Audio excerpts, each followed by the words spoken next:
So, being overwhelmed is a common experience for so many of us, especially during this time, during the last 2 years. So, as I started to think about what is it that makes us feel overwhelmed, so here's my thoughts on it. When there's a state of overwhelm, the mind thinks that, first of all, whatever is a confusion, whatever does not feel right, it has to be fixed right away. We have to make sense of it right away, all of it, until we feel better. Well, that seldom happens. And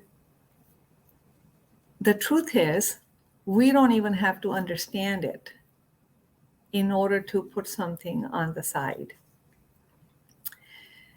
We don't have to understand all of it all at once. We don't have to figure it out. Many times we feel emotions, but we don't understand why we feel them. Feel them anyways. You can sort it out later. So it's just really the mind's, the ego's play to keep us stuck in a place that we can't really get out of. It's not possible to understand everything. It's not possible to fix everything right now. It's not possible to do it all, right? We can only do one thing at a time. I can only record this video at this time. I can't record all 30 of them at the same time. I just think about one topic that I can talk about, so that's all I can do at this time. Sure, there's a list of all the things that have to be get done, but they don't have to be get done now. There's time to do them. So how to keep it simple? Pay attention to only one thing. How do you pick that one thing? What is that one thing that you can do that's nagging you the most? Because it's going to release the pressure from you the most. And what happens, the thing that nags us the most, we keep avoiding it.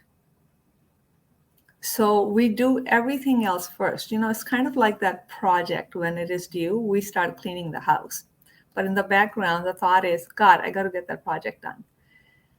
So do one thing at a time. Do that one thing which you are avoiding. Don't understand everything. Don't have to understand everything. There's got to be a way for us to learn how to navigate the inner world. We have to understand that mind will give you a whole pile of things that has to be fixed right away. Not so, not possible. And with that, I also want to invite you, as I have been, to my upcoming course in July, 6 Steps to Emotional Healing. Mind and emotions is the same thing. Emotions are juicier thoughts. Emotions are energy. Like I mentioned before, healing that is going to give you all the answers that you've been looking for. So the information for the course is going to be on the link that I provide here. Click the link, get the information, and I hope that you register.